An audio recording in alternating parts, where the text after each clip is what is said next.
Estudiar arte es muy complicado, ya sea porque te interese, porque vayas a empezar la carrera, porque quieras dedicarte profesionalmente a ello o simplemente porque te haya entrado el gusanillo, este vídeo es para ti. ¡Hola! Somos Fer y Leti y hoy te traemos un vídeo un poquitito más especial. Te traemos un vídeo para que sepas qué vas a encontrarte cuando te metas en la carrera de Historia del Arte, que sepas cómo te puedes preparar y sobre todo qué vas a necesitar para desarrollar un futuro laboral maravilloso. Alerta. En este vídeo vamos a hablar de nuestra opinión, de cómo fue nuestra experiencia realizando la carrera de Historia del Arte en la Universidad de Sevilla. Puede ser que no todo el mundo esté de acuerdo, pero fue lo que nosotros vivimos mientras estudiábamos allí. Tema profesores. El tema profesores en la universidad, desde luego, es un mundo total y absolutamente distinto. Vas a tener profesores mejores, vas a tener profesores peores, profesores que te gustan y profesores que no te gustan. Sí, es un microuniverso, la universidad.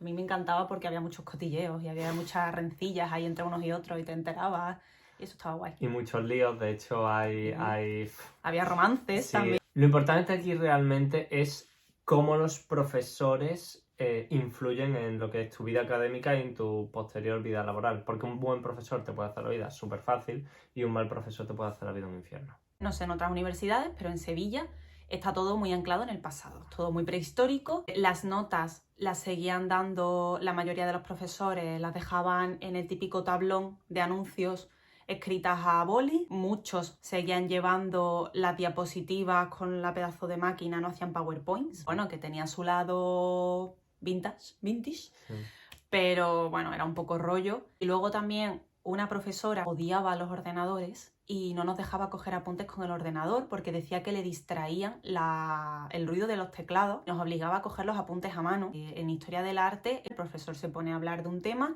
y tú tienes que ir dejándote los dedos mientras escribes súper rápido los apuntes y luego hay que ir descifrando los jeroglíficos. Ese es precisamente el problema, que si hay, en pleno siglo XXI, a día de hoy, si estás viendo este vídeo, seguramente lo estés viendo en móvil, tablet, ordenador o incluso en la tele. O sea, la cantidad de facilidades digitales que hay a día de hoy es abrumadora. Los profesores, pues eso, pues por año de antigüedad, pueden elegir asignaturas. Y el problema es cuando a lo mejor hay alguna rencilla entre otros profesores y como que se quitan asignaturas para fastidiar al otro. Y claro, esto es un problema porque a lo mejor un profesor que tiene muchísimos años de experiencia escoge una asignatura que no es su especialidad, pues fastidiar a otro. Y claro, ¿quién se aguanta? Pues los alumnos, porque no van a aprender todo lo que deberían, van a aprender conceptos erróneos, un poco ridículo aprenderte muchas cosas para luego que no sean una realidad. Yo, por ejemplo, no tuve ningún profesora favorito, pero es verdad que disfruté muchísimas clases. A mí, por ejemplo, me gustó mucho la asignatura de museología, que la daba Fernando Martín por las mañanas. Cuando yo entré en primero, los alumnos en plan superiores ya nos advertían y nos asustaban a todos diciendo: madre mía, cuando lleguéis a cuarto, museología, no la vais a probar nunca. Y es verdad que las clases eran muy diferentes porque no era lo típico de papagayo, yo te suelto la vida de no sé quién y luego tú la tienes que escribir. Que también. También, pero era como un poquito más crítica. Y también disfruté mucho para aprender sobre crítica del arte, la historia de la crítica del arte. Y la daba Magdalena Illán, que también me encantó porque es que esa mujer a la hora de comunicar, de expresarse, no sé, te dejaba fascinado en clase. Aquí lo importante es que te vamos a dar el tip clave para que tengas una relación buena con los profesores y que tu futuro laboral pues sea mucho más sencillo. Hay dos tipos de profesores a los que te tienes que acercar. El profesor que te cae bien y el profesor que te soluciona la vida. El profesor que te cae bien es conectáis, tenéis un buen feeling entre los dos, ya sea en las clases, fuera de las clases. Tenéis cosas en común. Tenéis cosas en común, puede que incluso quedéis para tomar algo a posteriori. Es la típica persona que te facilita la vida, pues si eres hábil te puede dar consejos, te puede incluso ayudar a estudiar, ayudar con otros profesores, te puede indicar un poco más los caminos de, oye, mira, ¿por qué no haces esto? ¿Por qué no haces esto otro? Es una persona que tienes la suerte de que congeniáis y luego ya encima, pues, te ayuda. El segundo tipo de profesor es el que te soluciona la vida, ¿vale? O sea, no... Importante, el profesor que te soluciona la vida no tiene por qué caerte bien. Estamos hablando del típico profesor que va a muchas conferencias, va a muchos simposios, tiene Da cursos.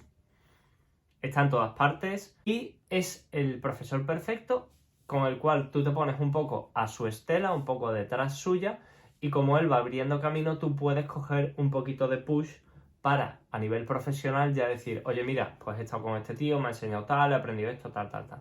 Lo que tienes que aprovechar es precisamente su favoritismo. Eso es algo que a mí me fastidió mucho, el tema de los favoritismos, porque se nota perfectamente cuando un profesor es un favorito en la clase, tiene unos cuantos, que eso pasa desde que somos pequeños, que es lógico, que somos humanos. El problema en la Universidad de Sevilla es el tema de las hermandades. Si una persona, un alumno, una alumna está en una hermandad y ese profesor o profesora está en una hermandad también, va a haber ahí un match que le va a ayudar muchísimo y va a tener oportunidades que otros alumnos no van a tener, y eso era muy obvio y a mí la verdad es que me fastidió mucho y me molestaba. Vamos, eso es algo que hemos vivido de manera pues muy fehaciente, muy obvia, porque sí es cierto que teníamos compañeros, compañeras que estaban 1000 veces mejor preparados que otras personas. Sin embargo, tú decías, aquí huele a lo que huele. Eso es un poco rollo, que yo entiendo que en la vida es así, pero es que era demasiado obvio. Lo bueno del favoritismo es que lo puedes aplicar a ti.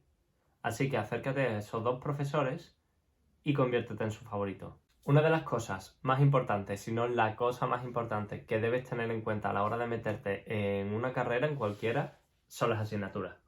Asignaturas hay muchas. En primero suele estar mucho más enfocado a la historia y a la historia del arte antiguo, medieval. Luego en segundo ya nos empezamos a meter en barroco, renacimiento, historia moderna, contemporánea.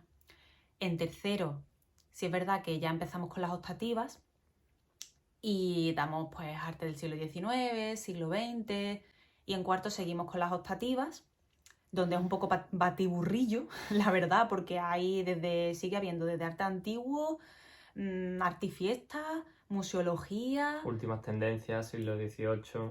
También ahí está también historia de la crítica del arte, entonces batiburrillo, y luego pues el temido TFG. A mí en primero, por ejemplo, me gustó muchísimo la asignatura de mitología, pero sí es verdad que cuando salí de la universidad me di cuenta de que la asignatura estaba muy enfocada en Occidente, en los mitos griegos, romanos, y que no se da nada de mitología india, yo qué sé, japonesa, asiática. Africana, por ejemplo. De segundo me encantó la asignatura de historia de las ideas estéticas, porque era muy filosófica y se aprendía también mucha teoría del arte. Me gustó mucho, la suspendí la primera vez porque era muy difícil.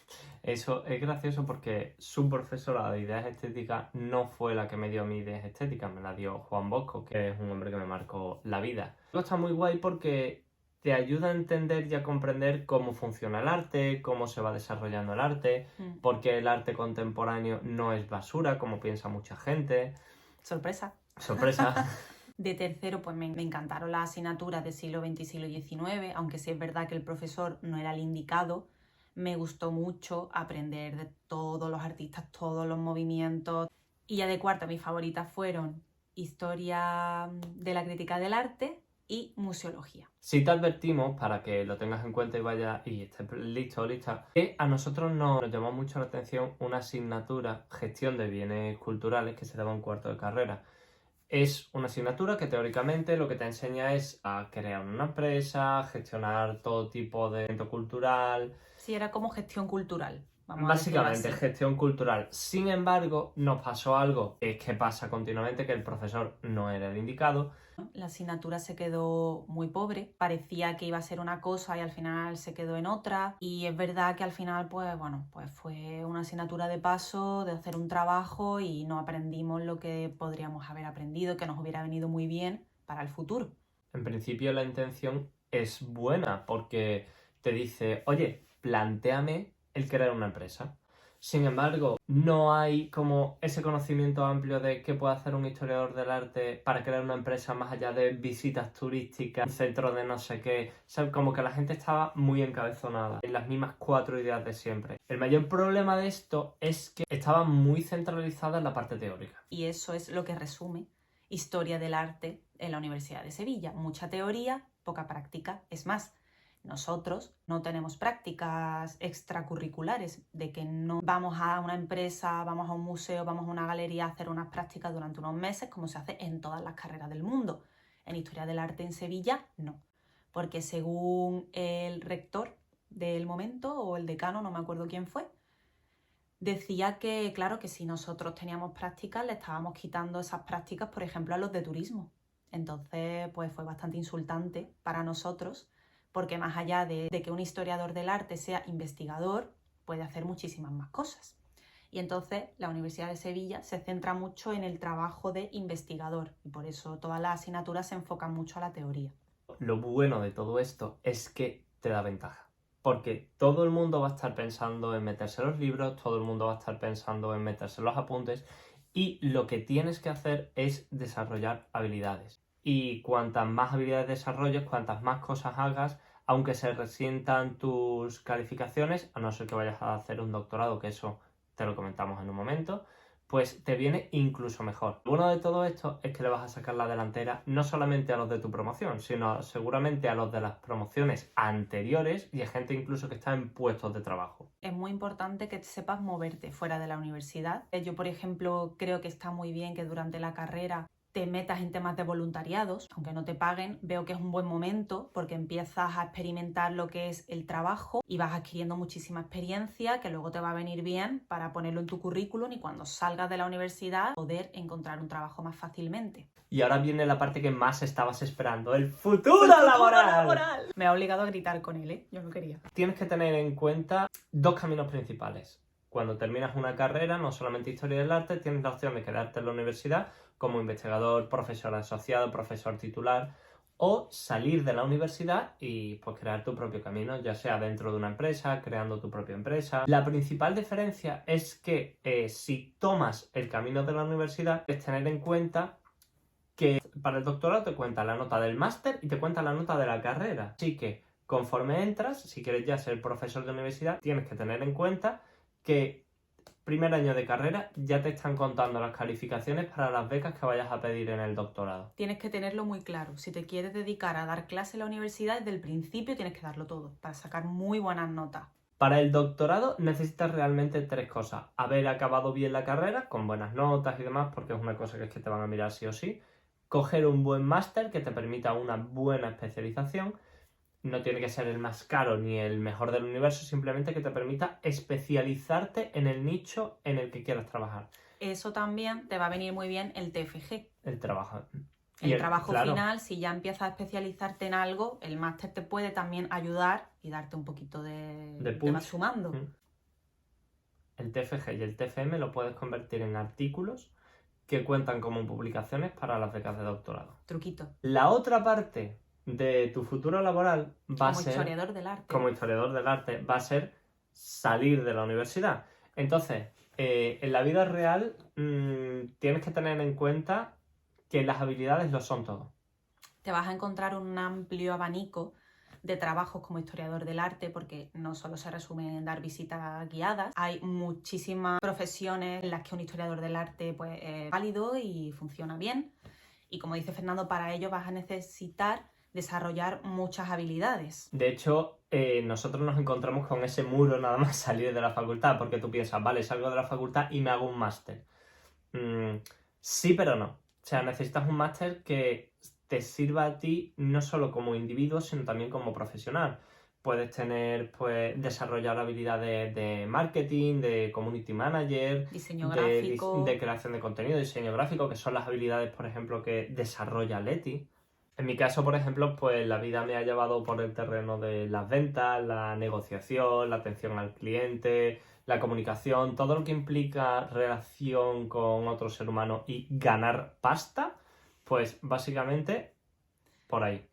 El concepto se resume en la universidad te van a contratar por tus conocimientos, en la vida te van a valorar por tus habilidades. Lo bueno es que el amplio abanico de habilidades que puedes desarrollar te va a permitir meterte en una parte o en otra. No tienes por qué clasificarte en algo concreto. Que ese es un problema que veo yo muy común en los historiadores del arte, de que se centran mucho en una cosa y no se dan cuenta de la cantidad de trabajo y la cantidad de cosas que se pueden hacer, aparte de ser investigador. Tienes la posibilidad de ser community manager, copywriter, diseñador gráfico, creador de contenido, puedes ser todo lo que Gestor sea, cultural, redactor de revistas, comercial para artistas, guía marketing para turístico artistas. también. Claro, Bueno, es que hay un montón de cosas.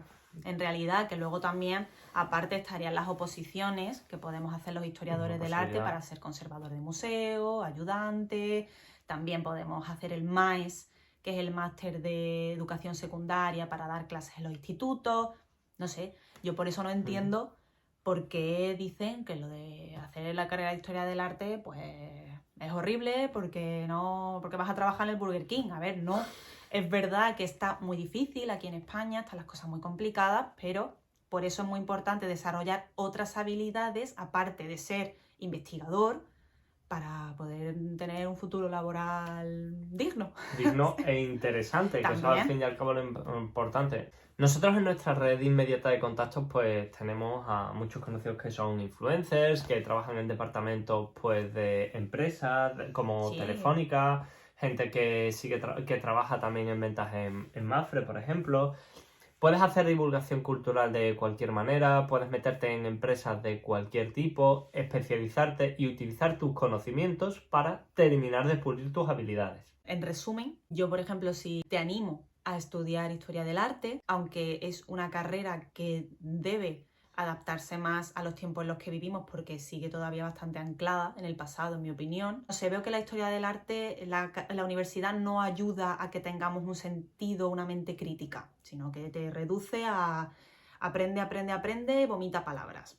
Lo bueno de todo esto es que la carrera te sirve como punto de inicio, como trampolín para el resto de cosas que vayas a hacer. Lo mejor de la carrera de historia del arte no solo los conocimientos que adquieres, que son una pasada, y la gente que conoces, que también es una pasada. Sí, te llevas buenas amistades. Es el futuro. Te prepara para, o sea, realmente adquieres un bagaje cultural tan grande que te das cuenta que puedes hacer casi lo que sea, donde sea. Obviamente, si eres medianamente listo, le das a la cocotera y no te quedas sentado en el sofá.